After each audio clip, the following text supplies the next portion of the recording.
तो आप सभी को मेरा सादर प्रणाम। तो आज अपनी यात्रा को हम आगे बढ़ाते हुए गोरखा शासन के विषय में बातचीत स्टार्ट करते हैं। कल हमने जो है गढ़वाल के पंवार राजवंश के अंतिम शासक मानवेंद्र शाह के बारे में अध्ययन किया था। और इसी के साथ ही हमारा जो अध्ययन था गढ़वाल राजवंश को लेकर वह समाप्त हो चुका था। आज हम गढ़वाल में जो है गोरखा शासन के इतिहास के विषय में अध्ययन करेंगे। तो आइए देखते हैं क्या क्या जो है गोरखाओं की नीति थी और किस प्रकार से गोरखाओं ने उत्तराखंड में शासन किया था। नेपाल में 24 रियासतें थी जिन्हें चौबीसी के नाम से जाना जाता है। नेपाल के प्रथम राजा पृथ्वी नारायण शाह 1743 से 1775 तक शासन रहते हैं। और पृथ्वीपति नारायण शाह के बाद प्रताप शाह जो है राजा बनते हैं नेपाल के। 1778 से 1800 के बीच में ये रण बहादुर शाह शासक बनते हैं। और रण बहादुर शाह को स्वामी निर्गुणानंद कहा जाता है। तो एक क्वेश्चन आ सकता है कि रण बहादुर शाह को कौन सी उपाधि दी गई है या स्वामी निर्गुणानंद की उपाधि किसे दी गई है। तो स्वामी निर्गुणानंद की उपाधि रण बहादुर शाह को दी गई है। गोरखाओं ने कुमाऊं पर 1790 में आक्रमण किया था, जैसा कि आपको बताया था। और इस समय कुमाऊं में चंद राजा महेंद्र चंद का शासन था। 1790 में हवाला बाग के मैदान में कुमाऊं व गोरखा सेना के मध्य युद्ध हुआ था। तो हवाला बाग का वो युद्ध था और उस समय महेंद्र चंद शासक था। और कुमाऊं की स्थिति बहुत ही चरमरा चुकी थी उस समय और अराजकता की स्थिति में था कुमाऊं। हर्षदेव जोशी ने आमंत्रण किया रण बहादुर शाह को कि आप आइए और कुमाऊं पर आक्रमण कीजिए, क्योंकि हर्षदेव जोशी को बदला लेना था जो है अपना।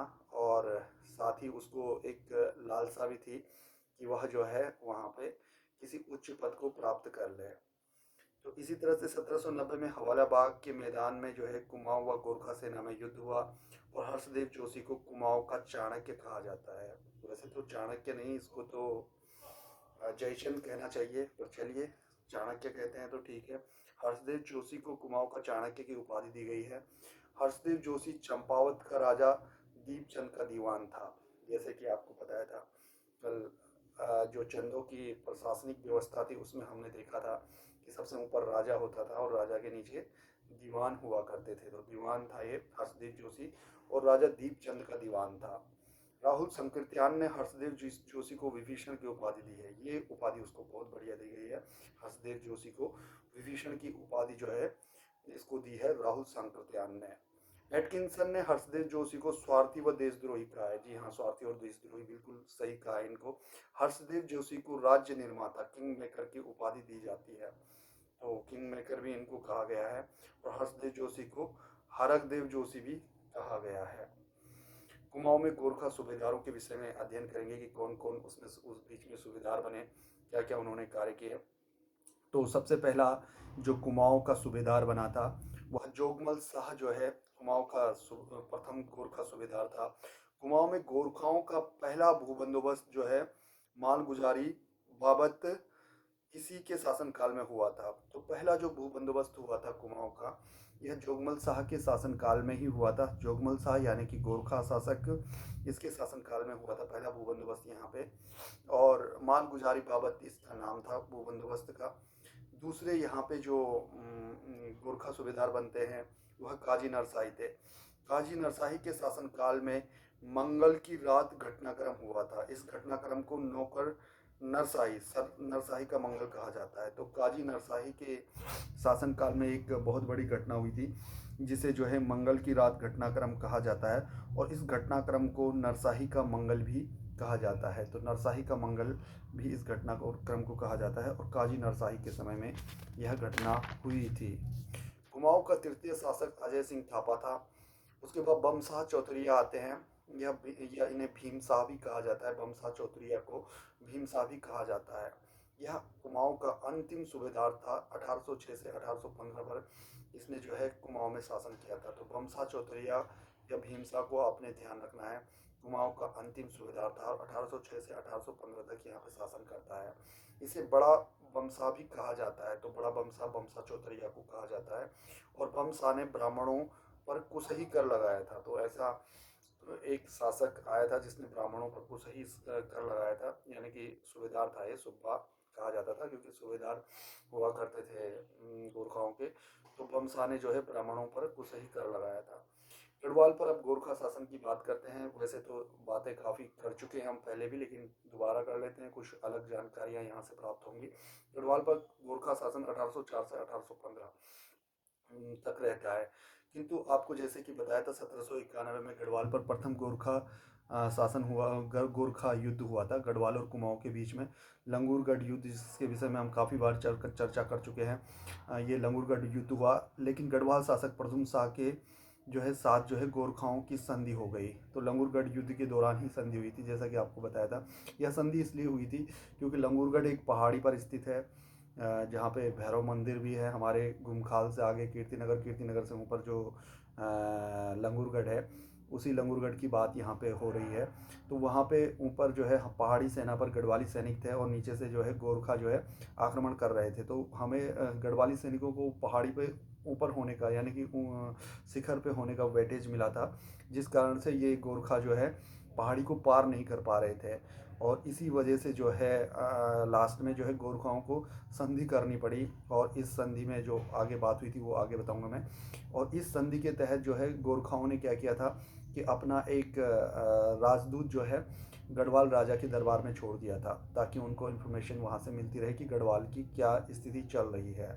किंतु जो गोरखाओं के लंगूरगढ़ की संधि करने का एक और कारण भी बताया जाता है, कि जो कि मेन कारण है कि उसी समय चीन के राजा ने जो है नेपाल पर आक्रमण कर दिया था। और इस आक्रमण को झेलने के लिए जो है रण बहादुर थापा ने जो है अपने रण बहादुर शाह ने जो है इन सैनिकों को और सूबेदारों को वापस बुलाया था कि आप वापस आइए, कहीं जो है चाइना हम पे जो है कब्जा न कर ले, इसलिए। तो ये बात है 1791 के युद्ध की। 1804 में गोरखों ने के गढ़वाल पर अधिकार के समय नेपाल का राजा गीवर्ण युद्ध विक्रम शाह था। तो 1804 में गोरखाओं ने गढ़वाल पर फिर दोबारा आक्रमण किया था। और इस समय जो नेपाल का राजा था वह गीवर्ण गीवर्ण युद्ध विक्रम शाह था। तो जैसा कि हमने देखा था कि 1804 में 1803 में गढ़वाल में बहुत ही बड़ा विनाशकारी भूकंप आया था, जिससे कि गढ़वाल की अर्थव्यवस्था भी चरमरा चुकी थी। तो इसी का फायदा उठाने के लिए यहाँ पे जो है इन्होंने गीवर्ण गीवर्ण जो युद्ध विक्रम शाह थे, इन्होंने फिर दोबारा आक्रमण किया था।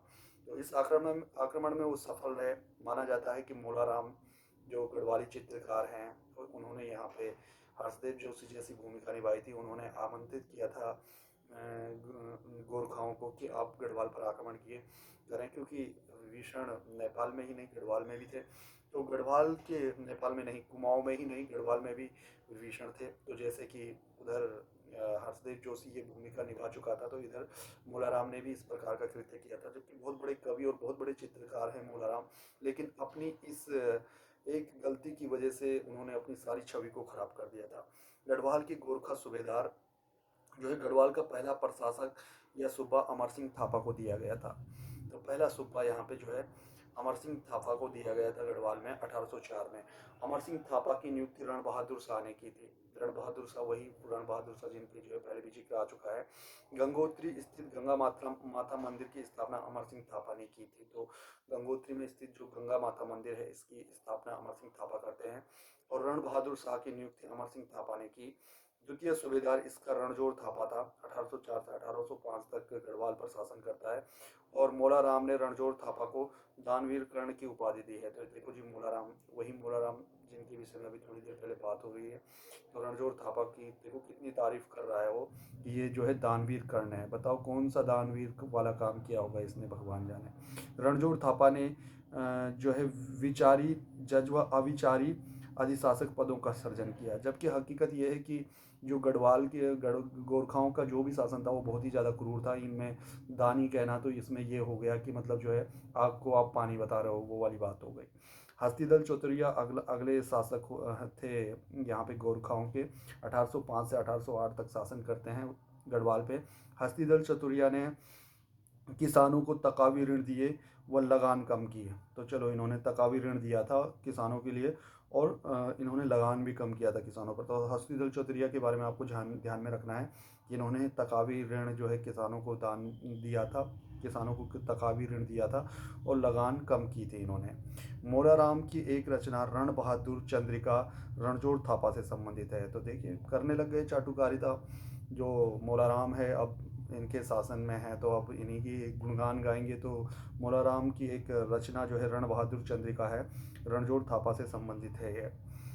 तिब्बत से व्यापार की अनुमति मांगने के लिए जो है हस्तीदल चौतरिया के दरबार में ब्रिटिश रेपर नामक अधिकारी आया था। तो तिब्बत से व्यापार की अनुमति मांगने के लिए जो इनका जो जिस समय गोरखाओं से और जो अंग्रेजों के बीच संघर्ष से पूर्व देखिए स्थिति कैसे बन रही है कि तिब्बत से व्यापार की अनुमति मांगने के लिए एक जो है अंग्रेज अंग्रेज जो है आता है। तो रेपर नामक एक अधिकारी था, उसने इनसे जो है अनुमति मांगी थी कि हमें जो है तिब्बत के साथ व्यापार करने दिया जाए।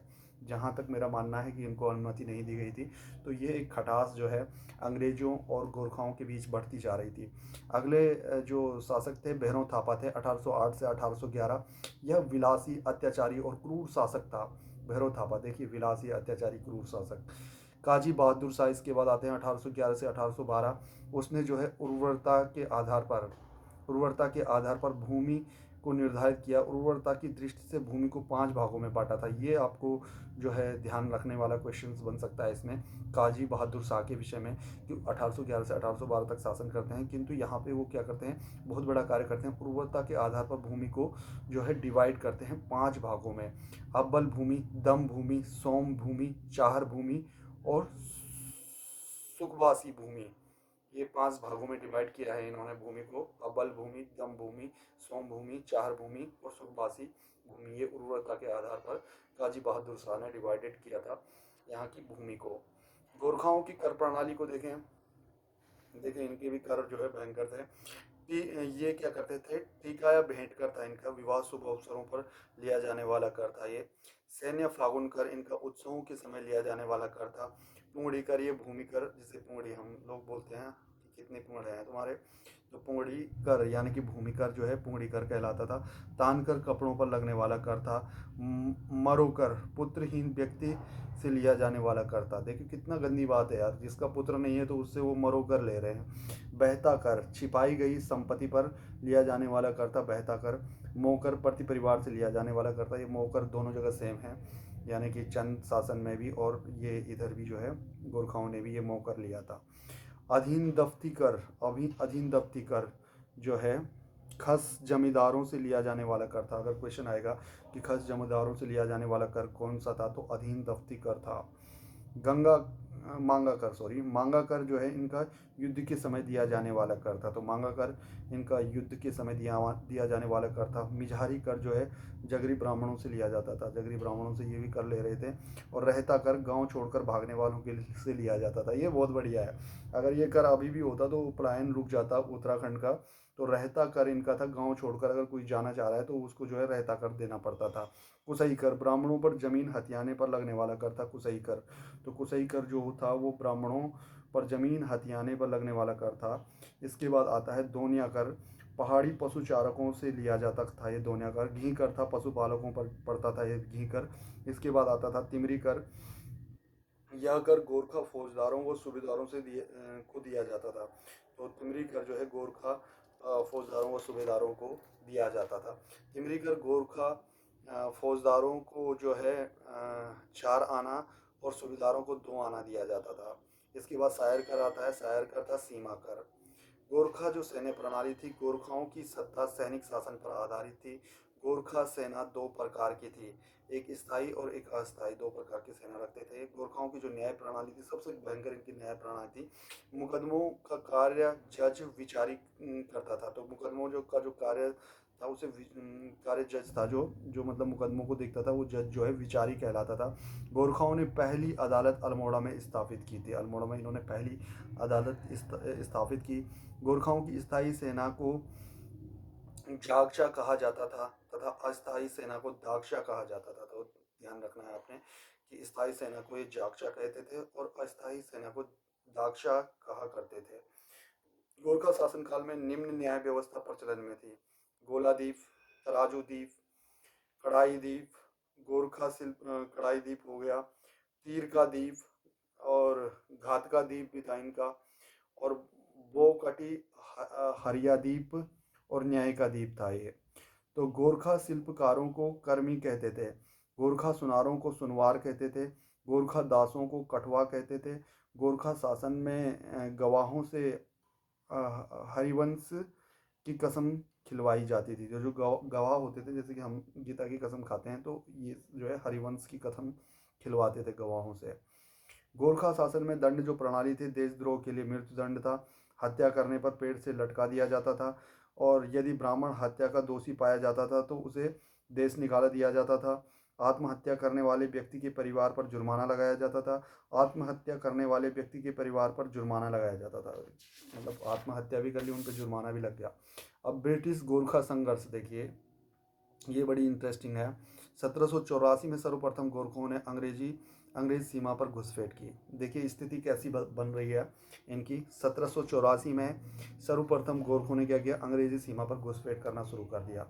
1804 में नवंबर जो है 1784 में ये अंग्रेज जो है अंग्रेजी सीमा पे घुसपैठ करते हैं, और नवंबर 1814 ईस्वी को तत्कालीन गवर्नर जनरल मैरो ने जो है गोरखाओं के विरुद्ध युद्ध की घोषणा की। तो गोरखाओं के विरुद्ध युद्ध की घोषणा करने वाले जो तत्कालीन गवर्नर जनरल हैं वो मैरो हैं। अंग्रेजों ने हर्षदेव जोशी को कुमाऊं का जो है अर्ल वर्विक कहा है, तो अर्ल वर्विक कहा है इसको कुमाऊं का अंग्रेजों ने। और जो है 23 अप्रैल 1815 ईस्वी को जो है गणनाथ डांडा का युद्ध होता है इनके बीच में। सबसे पहला जो युद्ध था 23 अप्रैल 1815 को हुआ था, यह गणनाथ डांडा का युद्ध हुआ था। 27 अप्रैल 1815 को कुमाऊं शासक बमसा ने आत्मसमर्पण कर दिया। तो बमसा जो उस समय थे उन्होंने आत्मसमर्पण कर दिया था अंग्रेजों के बीच में। अब इसके बाद आता है आंग्ल गोरखा युद्ध, गोरखा संधि। 27 अप्रैल 1815 को ई गार्डनर व बमसा चौथैया के बीच आंग्ल गोरखा संधि हुई। 15 अगस्त 1815 को अमर सिंह थापा ने संधि पर हस्ताक्षर कर दिए थे। 2 दिसंबर 1815 को नेपाल राजगुरु गजराम मिश्र व कर्नल पेरिस की मध्य संधि हुई। तो 2 दिसंबर 1815 को नेपाल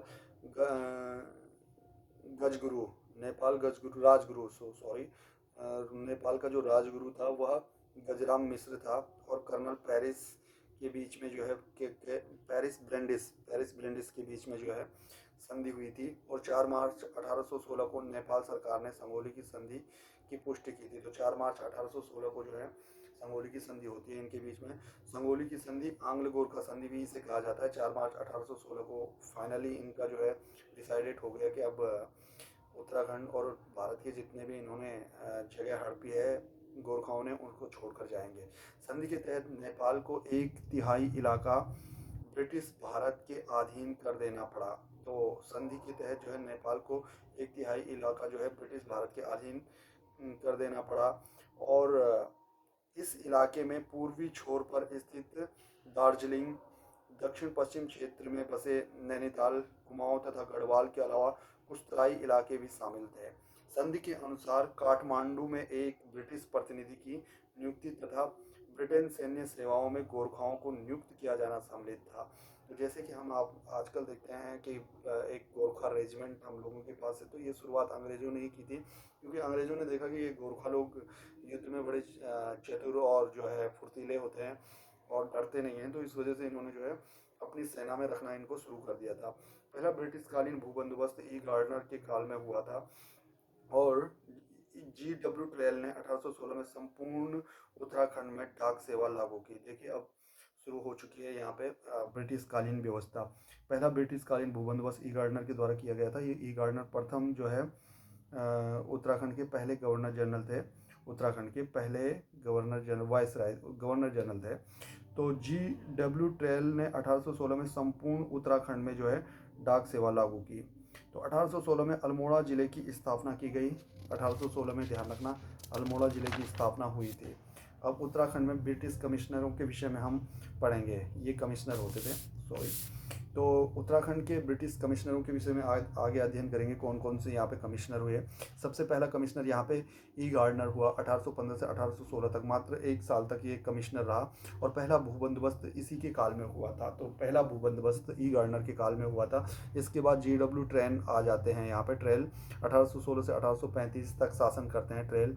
इसने 1816 में संपूर्ण उत्तराखंड में डाक सेवा लागू की और 1816 में अल्मोड़ा जेल की स्थापना की थी। तो डाक सेवा और जेल की स्थापना करते हैं ट्रेल। और 1819 में पटवारी पद का सृजन किया ट्रेल ने। 1819 में ट्रेल ने पटवारी पद का सृजन किया। 1821 में पौड़ी जेल की स्थापना की। 1822 में ट्रेल ने कुली बेगार को कम करने के लिए खच्चर सेना की स्थापना की थी। ये भी एक कार्य किया था इन्होंने कुली बेगार को ख़त्म करने के लिए। कुली बेगार प्रथा भी उत्तराखंड की एक बहुत ही मार्मिक प्रथा है, आगे बात करेंगे उसके विषय में भी।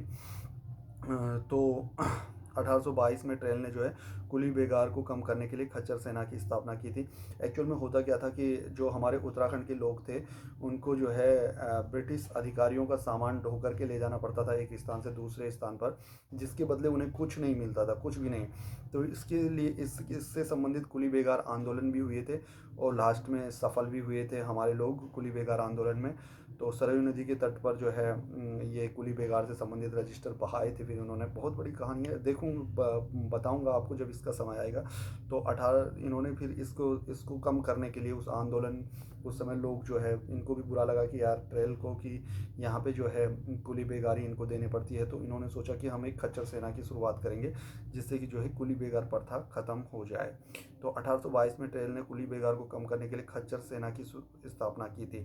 1824 में डबल लॉक व्यवस्था, यह व्यवस्था ट्रेल ने शुरू की थी, डबल लॉक व्यवस्था। इसमें सरकारी खजाने को एक कुंजी कलेक्टर के पास व दूसरी कुंजी जो है ट्रूजर के पास रहती थी, ट्रेजर के पास। तो दूसरी कुंजी ट्रेजर के पास रहती थी। ये डबल लॉक व्यवस्था थी। यह व्यवस्था जो है ट्रेल ने शुरू की। इसमें सरकारी खजाने की एक कुंजी जो है कलेक्टर के पास व दूसरी कुंजी ट्रेजर के पास रहती थी। ट्रेल के शासनकाल को जो है न वकील न अपील न दलील का शासन कहा जाता है। तो ऐसे क्वेश्चन आता है कि न वकील न अपील न दलील का शासन किसे कहा जाता है। तो ट्रेल के शासनकाल को न वकील न अपील न दलील का शासन कहा जाता है। 1817 में ट्रेल ने व्यभिचार प्रथा को समाप्त किया। एक व्यभिचार प्रथा थी उसको समाप्त किया था ट्रेल ने 1817 में। 1833 में सर्वप्रथम देसी चिकित्सक की नियुक्ति भी अल्मोड़ा में हुई और 1 दिसंबर 1835 को ट्रेल सेवानिवृत्त हुई है। 80 साला भूबंदोबस्त 1823 में इसे ब्रिटिश शासन के सबसे आदर्श भूबंदोबस्त माना जाता है। तो 1823 का 80 साला भूबंदोबस्त था। ये क्वेश्चंस कई बार एग्जाम्स में आता है कि 80 साला भूबंदोबस्त कब हुआ था। तो आपको ध्यान रखना 1823 में 80 साला भूबंदोबस्त हुआ था। JW ट्रेल ने कुमाऊं को 26 परगनों में बांटा। 1826 में ट्रेल के काल में दून और चंडीगढ़ को कुमाऊं में शामिल किया गया। तो ट्रेल के ही काल में 80 साला भूबंदोबस्त होता है और 1826 में ट्रेल के काल में ही जो है दून और चंडीगढ़ को कुमाऊं में शामिल किया गया था। तो चंडीगढ़ तक जो है कुमाऊं में शामिल हो चुका था उस समय। और 1827 से 28 में ट्रेल ने हरिद्वार से बद्रीनाथ तक सड़क निर्माण करवाया था। ट्रेल कोर्ट में स्टाम्प फीस की प्रथा जो है 1830 में ट्रेल ने शुरू की थी। 1803 में ट्रेल बागेश्वर पिथौरागढ़ के बीच ट्रेल दर्रे की खोज की थी। तो बागेश्वर और पिथौरागढ़ के बीच में जो है ट्रेल दर्रे की खोज भी जो है इन्होंने ट्रेल ने की थी। और 1834 में हल्द्वानी की स्थापना ट्रेल के शासनकाल में हुई थी। एक्चुअल में ट्रेल एक धार्मिक व्यक्ति बन चुके थे हमारे यहाँ उत्तराखंड में शासन करने के दौरान, क्योंकि इनसे एक भूल हो चुकी थी, एक गलती हुई थी। और वो गलती ये हुई थी कि इन्होंने जो है मल्ला महल में रखी जो है नंदा देवी की मूर्ति को जो है किसी और स्थान पर स्थापित कर दिया था और जिसके कारण इन पे देवीय प्रकोप हो गया था, इनकी रोशनी चली गई थी आंखों की। तो उसके बाद किसी ने इसको बताया, जैसे कि हमारे जो धार्मिक लोग होते हैं उन्होंने कहा कि भाई आपने एक बहुत बड़ी गलती कर रखी है जिसकी वजह से आपकी नज़र चली गई है। तो आप उस मूर्ति को जो है ससम्मान जो है उसी स्थान पर स्थापित कीजिए, तो आपका जो है ये सारे जो प्रॉब्लम्स, जो आपकी आंखों की रोशनी जो चली गई है वो वापस आ जाएगी। तो इन्होंने वही कार्य किया और उसके बाद इनके आंखों की रोशनी वापस आ गई थी। तो इस वजह से ट्रेल एक बहुत ही बड़ा धार्मिक आस्था रखने लग गया था गढ़वालियों के प्रति, और इस संबंध में उसने जो है मतलब पहाड़ के जो देवी देवता थे उन्हें भी मानने लग गया था ट्रेल। और उसने क्या किया था उसके बाद बद्रीनाथ, केदारनाथ, इनकी मार्गों की मरम्मत करना, बहुत मतलब जो है इस प्रकार के धार्मिक कार्य करने उसने शुरू कर दिए। उसको एक आस्था उसकी भी बन चुकी थी देवभूमि पे। तो ऐसे ही नहीं, देवभूमि को जो है उत्तराखंड को देवभूमि कहा जाता है। अंग्रेज भी नतमस्तक हो गए थे उस समय भी यहाँ पे। और 30 नवंबर 1835 को जो है 30 नवंबर 1835 और 6 अप्रैल 1836 तक जो है मोजले अस्थायी कमिश्नर बनते हैं। तो इसके बाद 1822 में कुमाऊं में आबकारी विभाग की स्थापना हुई। ट्रेल के शासनकाल में ही जो है आबकारी विभाग की भी स्थापना हुई थी कुमाऊं में 1822 में।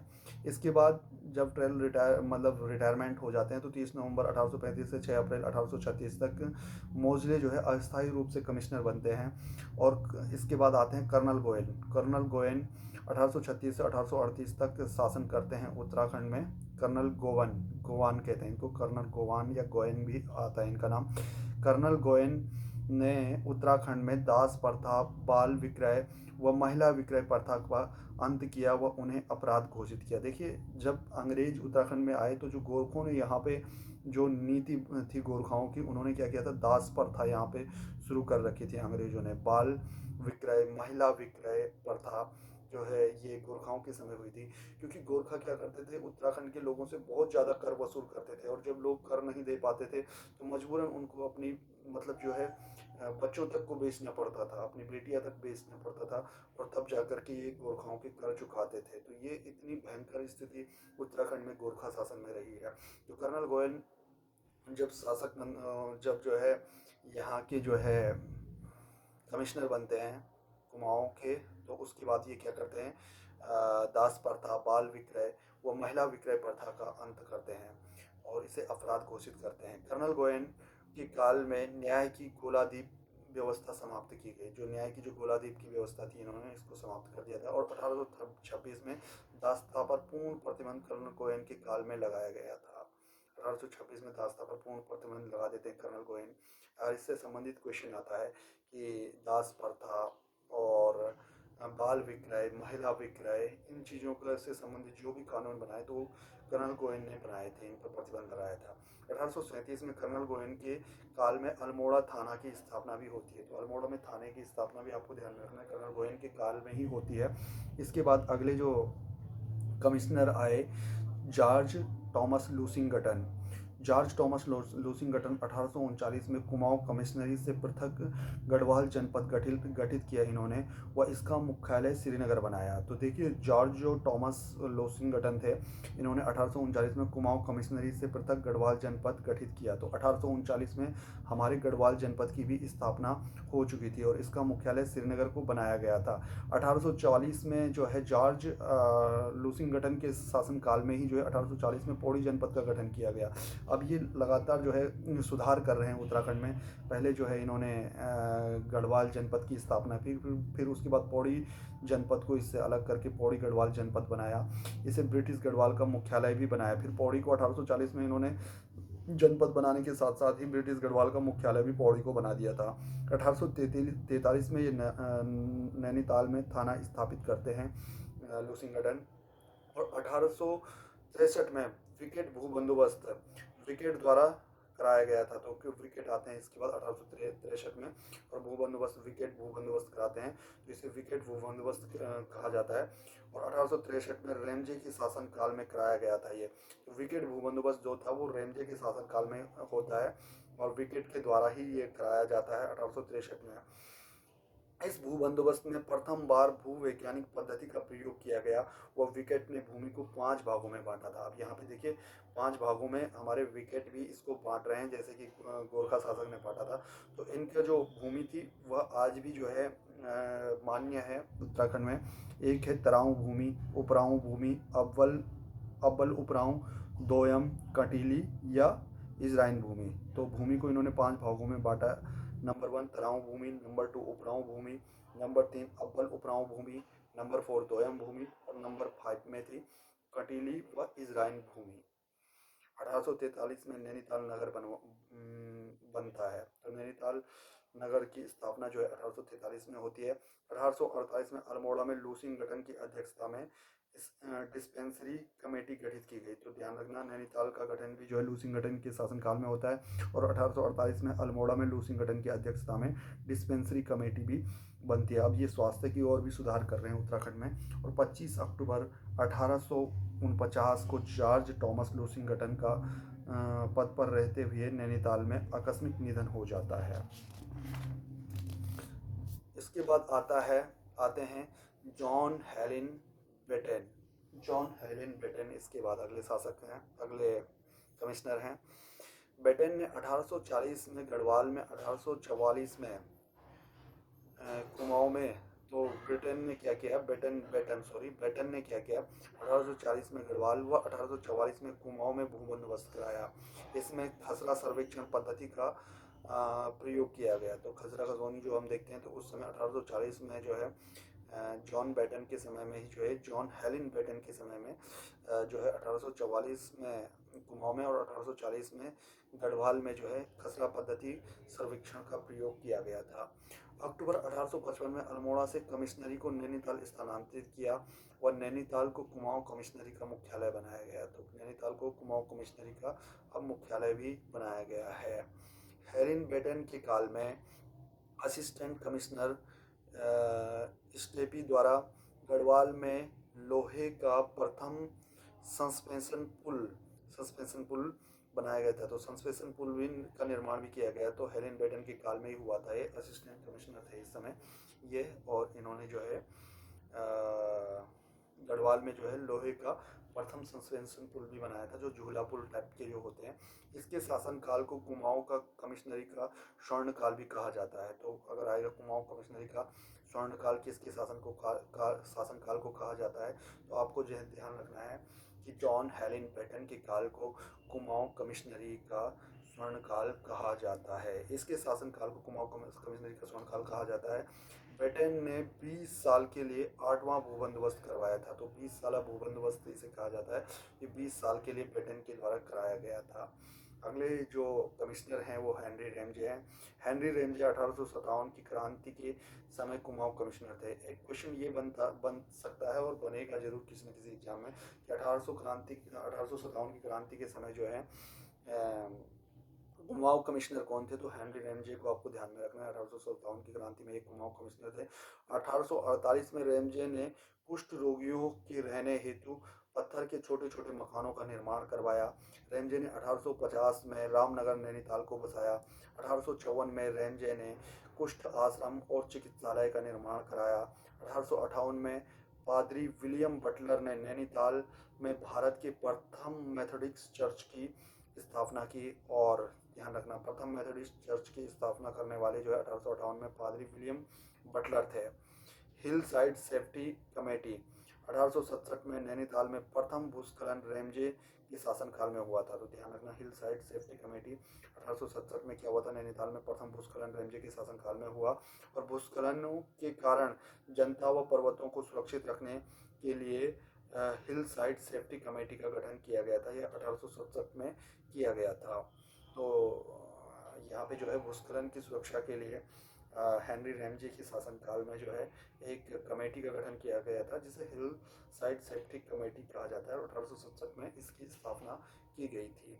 रैमजे ने नैनीताल को स्कूली शिक्षा के केंद्र के रूप में विकसित किया। आज भी हमारा जो स्कूल है वो रामनगर नैनीताल से एफिलिएटेड होते हैं सारे। तो रैमजे ने नैनीताल को स्कूली शिक्षा के केंद्र के रूप में विकसित किया था। और उपाधि इन्हें जो है, उपाधि लिखना यहाँ पे भूल गया। रैमजे ने नैनीताल को स्कूली शिक्षा के केंद्र के रूप में विकसित किया। तो स्कूली शिक्षा का जो विकास जो नैनीताल में हो रहा है वो रैमजे के शासनकाल में हो रहा है। 1850 में ये मिशन स्कूल खोलते हैं और 1867 में शेरवुड कॉलेज की स्थापना करते हैं। 1869 में ऑल सेंट्रस कॉलेज की स्थापना करते हैं। 1878 में सेंट मैरीज कॉन्वेंट की स्थापना करते हैं। 1884 में वेलेजली हाई स्कूल की स्थापना करते हैं। 1888 में सेंट जोसेफ कॉलेज की स्थापना करते हैं। 1884 में वेलेजली हाई स्कूल की स्थापना करते हैं और 1888 में सेंट जोसेफ कॉलेज की स्थापना इनके द्वारा की जाती है। तो ध्यान रखना आप रैमजे के द्वारा स्कूली सुधार अगर देखेंगे, कॉलेज खोलना, स्कूल खोलना, नैनीताल रामनगर में अगर इस प्रकार की बात होती है तो वह कौन कर रहा है? रैमजे साहब ये कार्य कर रहे हैं। अगले वीडियो में हम आगे के कमिश्नरों के विषय में आपसे चर्चा करेंगे। फिलहाल अभी आधे घंटे की लगभग वीडियो हो चुकी है। धन्यवाद।